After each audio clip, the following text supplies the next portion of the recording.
Did you see the interview? I think it was on Ad Age, how AI and ads is dividing consumers. No.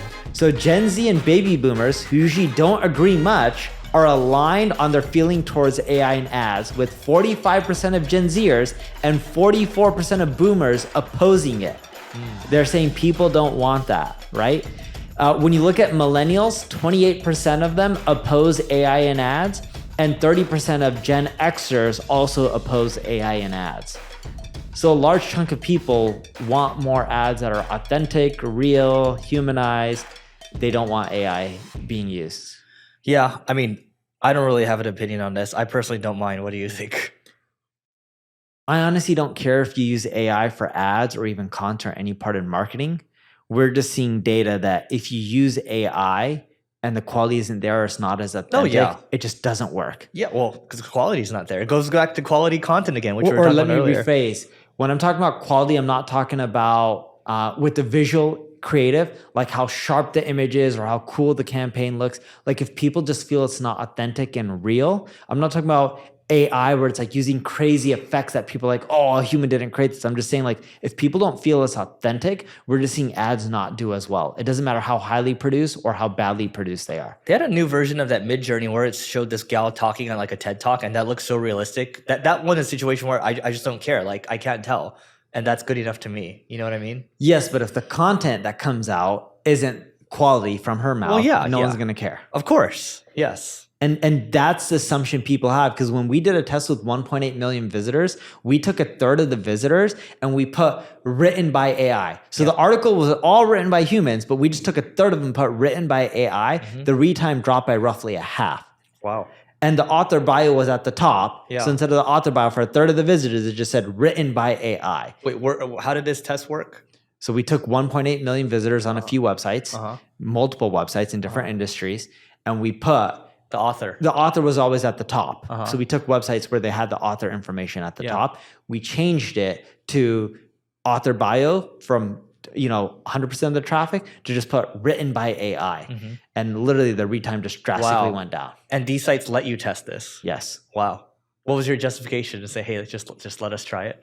No, it was a group of sites that we all run marketing experiments together. Got it. Then another third said written by AI. So technically 1/3 was the author bio, 1/3 was written by AI, 1/3 was written by AI and modified by, and then they put the human name.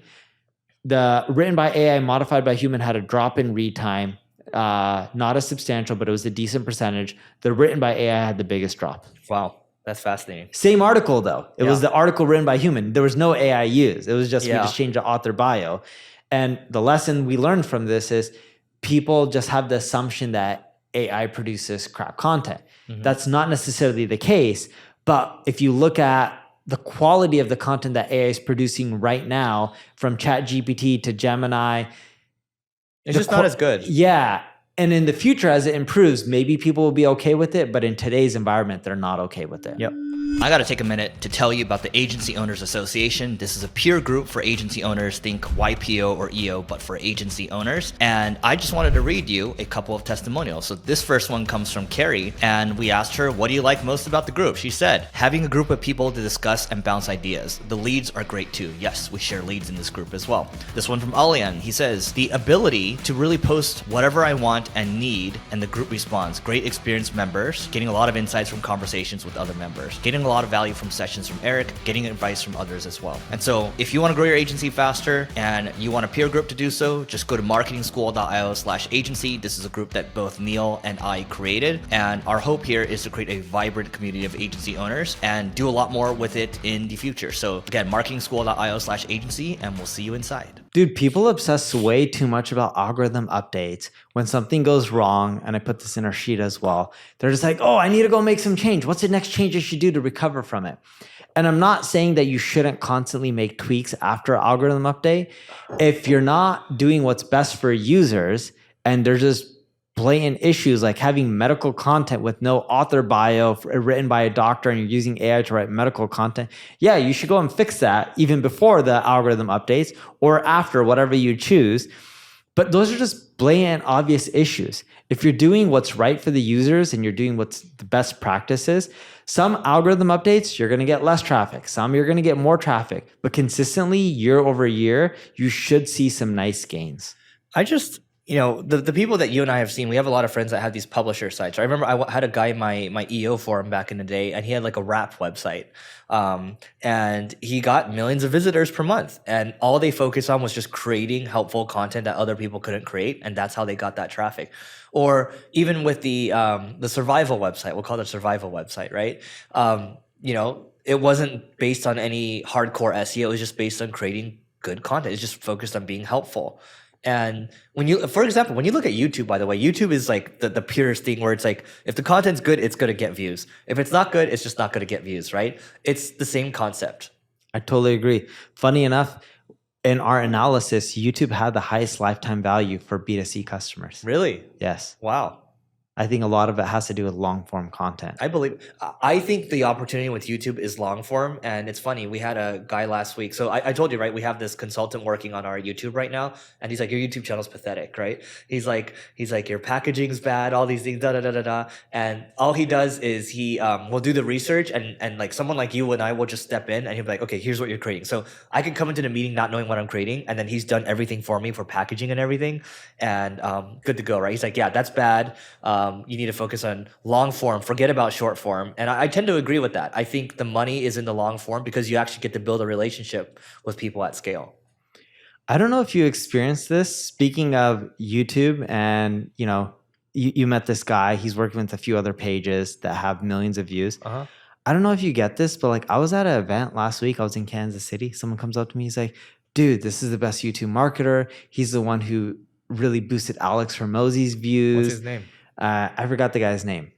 And he's telling me about it. So I texted Alex. And I'm like, hey, dude, is this the guy that does all your YouTube stuff? Is he legit or is he not? And he's just like, I don't use him. He's like, what the heck? He's like, I did an interview with him. Dude, so many people lie about this stuff. I'll let you finish first. And that's what I was getting at. Everyone lies about this crap. Yeah. And what they don't realize is people eventually will check and call you out and they're just like, And then he texted back, or actually his notifications were silent. He does the same thing as you, but it was during the day. Yeah. So I clicked notify. So then he sees it, he texts me back. He's like, dude, I don't use this. I've never used this guy on my YouTube. Click notify, that's funny. I do that with you too. You do? Yeah. So like if it's during the day and your notifications are silent and it's something that I want to know, I'll just click notify. That's never worked on me. You know why? My notifications are off. So I've never seen... it vibrates. No, my thing doesn't vibrate. At all? No. There's no sound, nothing. Try texting. Try doing it right now. Okay, so Neil's trying to text me right now. Okay, let's try this out. So let's go to Eric. And while Neil does this, I'll just mention Josh. Josh, actually, the guy that helps us, he actually is hanging out with these people in person, so it's legit. Nothing. Yeah, I just click notify, but your screen shows up. But there's no notification. It turned off, but that was it. So now I know if it turns out, it's probably you. But we had this this Twitter ghostwriter before. He's like, oh, I work with Sahil Bloom. I work with all these people and da-da-da. And then I checked with Sahil. I was like, hey, have you worked with this guy? He's like, I have no idea who this person is. So you have to be careful you got to be careful about these claims because people use it's almost like false clout almost at the end of the day. So yeah, what are you doing now? Someone's coming to me right now, texting me. They have this business, $3 million in revenue. I'm not going to mention the name. 200,000 in profit, and they have debt on their books, and they want $1 million. And I was like, so you have a declining business, and you want 5 times your money. See, this is why, guys, when we have meetings, it's a no phone thing because sometimes things just take you out of the meeting. But here's the thing. No, dude, this is just business for everyone to listen, right? Yes. If someone has, call it $500,000 in debt and they're doing 200 in profit and they're struggling because their interest payments are high, they should give it to you for free. And you'll take it off them if you want it. I'll give them the debt amount and maybe a little bit more for their legal costs. I'm not going to give them 5x for their business. I'll give them 3x, something like that. The rest they're on their 3x, own. So 3x, you give them 600, just so you'll clear out the 500, and maybe they get $100,000 for the legal costs. Yeah, maybe 700 max. Yeah, and that's assuming I can clean up the business. The biggest thing I've learned about doing M&A, most businesses, and I bet you're in the same camp, and I don't mean this in a bad way. Most businesses don't know how to manage their P&L. And I don't think you manage your P&L either. Go on. So at the beginning of the year, you'll set a budget or a forecast. These are the numbers we need to hit in revenue.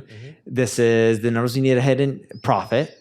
And you're forecasting based on all the clients you think you can renew, the clients that will churn, how many leads you get, your average sales cycle, what you close on a monthly basis, thinking about seasonality as well. And now you got your rough year projection. Doesn't always work out that way, but you're also including things like upsells, downsells, all those types of things. So we do forecasting. Companies do it too. So we get a lot of businesses coming to us and like, yeah, we're going to do 5 million this year. Okay, what's your profit going to be? It's going to be $1 million. All right, you're operating at 20%. M&A takes time, 6+ months for us to close a deal. We also drag it on so you can see how the business is doing over time. Like we tend not to close in 3 months. Some of the deals we could rush if we choose to, and some of them we have, but we tend to take our time so we can actually get to know the entrepreneur, get to know the business, the leadership, the list goes on. And what we found is a lot of times people will be like, oh, we didn't hit our numbers for the year. We're at $4 million. Oh, what's your profit? Or our profit is 100 grand. How'd you go from operating at 20% to barely anything? And the issue you have is when a lot of businesses don't close revenue, they'll keep the headcount. And I know that sounds cruel, but you need to manage your P&L. Well, if you didn't close all this business or you lost a lot of customers, do you need all the headcount? Are you managing the headcount? You can't always operate at 20% when you go from 5 to 4, because some expenses like leadership you can't cut and they tend to be the more expensive costs. When you're at scale, it's much easier to maintain the margins. But we see this issue all the time of businesses just not operating and managing their P&L correctly. So 2 thoughts on this.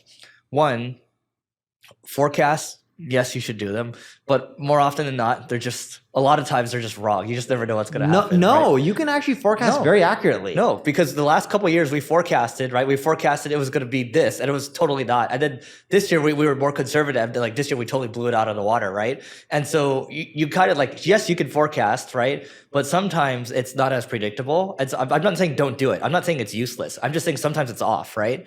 And then the second thing, let me finish on the second thing. The second thing is we do tend to manage on the P&L. I would say before, maybe a couple years ago, no, because I was a little too rosy about things. Now it's just like, no. But to your point, you're absolutely right about management. So we're just like, no, we got to keep the management there. But other roles, we're more down to kind of make the cuts that are necessary. But your reason your forecasting is off is you probably don't have the best CFO. That's the real issue. I'm telling you, forecasting is way more predictable. I'm going to send this clip to him. Yes, you can send it to your CFO. I'm going to send this clip to him. This is the real problem. Your CFO is probably not that good. I'm not trying to be mean, but I'm just telling you reality. But I'm going to send this clip to him. Your forecasting should not be that off. You've been in business more than 10 years. Yeah. Your forecasting is very predictable. Your traffic and lead vet count doesn't just drastically change overnight. Okay, let's talk about this for a second. It's really important that your CFO I'm not going to say anything about my situation. I'm just going to say it's really important that your CFO is strategic, that they're telling you what they're thinking strategically and you're not driving them all the time, because they should know more than you do in terms of financial strategy, right? You would agree with that? Yeah. Yeah. But and even then, you're very involved with finances, right? My point is, like, if you're going to have someone at that level, they better be better than you, and they better be like, you better be able to spar with them back and forth, because if you can't, they're not that good enough. I'm not that involved in finance in my company. I may have a call with the CFO once a week. No, but in general, you're very good with numbers and you're very on top of how your numbers are doing at a high level. I'm telling you, though, your numbers should be very predictable when it comes to forecasting. I'm not disagreeing with you, by the way. You shouldn't be off by like 10% or anything like that. That's too drastic. I am totally not disagreeing with you. Yeah. This is a great clip. I'm totally going to share it, right? Yeah. Because this is like, we're kind of actively talking about this in front of everyone, but I think it's the biggest mistake you can make is if someone is not, if you need someone to be strategic and they're not quite there, you need to make sure that they're in the right seat. They could be the right person, but they could be in the wrong seat. This is a situation where it's like, let's say hypothetically he's not good, right? Or she's not good. Then maybe there needs to be someone hired above. Also with forecasting, when you're really tiny, like doing $1 million or $2 or $3 million in revenue, forecasting can be a little bit more challenging, but you're not that small. No. Yeah. And you've been in business long enough. You're not a startup in growth mode. I understand you're still growing, but your business is much more predictable. But when you're a startup doing $1 million, $2 million, $3 million, you get venture funding and you're pouring it for more growth. I totally get how forecasting can just be drastically off. But that is not your business. I'm telling you, you have a CFO problem. Yeah. Well, he's not a CFO. Let's be clear on that. But this is a good clip. All right. Next topic. Yeah. I was going to ask you, what do you pay them? But I'm like, well, it's probably going to be obvious because you probably don't have a big finance team. No. So then people will know who the person is. So I'm like, we'll avoid that question. Yes.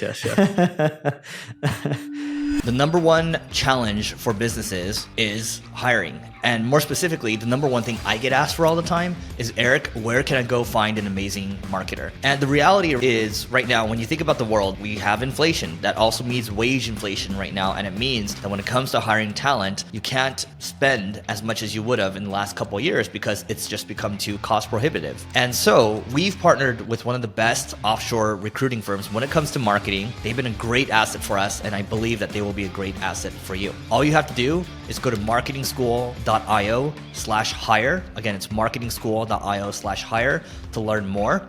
You can fill out the form there, and we're going to place you with the best marketing hires that we can help you find. Did you see that Perplexity is running an ad tonight, as at least of the recording? Tonight's the Niners versus the Jets. Yes, on Monday Night Football. Oh, wow. You're going to be at dinner during that. Yeah. Yeah. It's kind of crazy to think about that. Perplexity is running an ad and they're using humor with AI and all these kind of things. They're like, yes, there's this advanced technology. Oh, but wait, we still need to pay for marketing and we still need to figure out I don't think that's a good use of money. I don't either. I think this is one of the worst uses of money and they're just going to get burned on it and it's not going to do crap for their business. Biggest ad yet will air during Monday Night Football. I just don't see what this is going to do to help users. No, it's not going to do anything. It's called Perplexity is just wasting money. And they did an ad with Jim Harbaugh. He's the coach of the LA Chargers. I don't know if you saw that. He's drinking like a Perplexity water bottle. They're just wasting money, straight up. This is not like Perplexity. This is a situation where you just wasted money. Your marketer, your head marketer is not that good. I'm sorry. Yes. So that is it for today. Please don't forget to rate, review, subscribe. Go to marketingschool.io/agency. You can no longer just sign up for it. It's application only now. And if it does look like it's a good fit, we'll have someone from our team reach out and see if it's a good fit for the group. So that is it for today, and we will see you tomorrow.